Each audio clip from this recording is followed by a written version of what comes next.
Ipinamalas ng kapulisan ng Apayao Police Provincial Office ang kanilang mabilis at maagap na serbisyo matapos rumisponde ang mga tauhan ng Luna Municipal Police Station sa isang insidente sa Barangay Marag, Luna, Apayao, umaga noong Abril 18 taong kasalukuyan.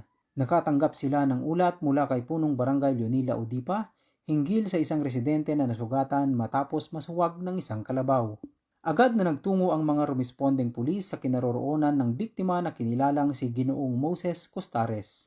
Sa kabila ng kakulangan ng agarang masasakyan at sa tinamong sugat sa kanyang hita, hindi nagatubili ang mga pulis, katuwang ang mga opisyal ng barangay na personal na alalayan at ihatid ang biktima patungo sa ospital upang matiyak ang kanyang kaligtasan.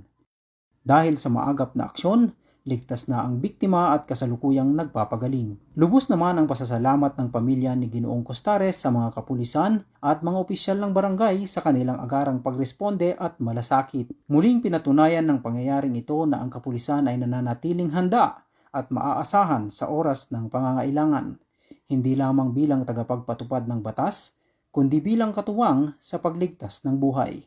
Ito ang diwa ng bagong PNP para sa bagong Pilipinas. Serbisyong mabilis, tapat at nararamdaman. Mula dito sa Apayao Police Provincial Headquarters, ako ang inyong PNN correspondent, Police Staff Sergeant Briel Joey S. Nipa, alagad ng batas, tagataguyod ng Balitang Pulis.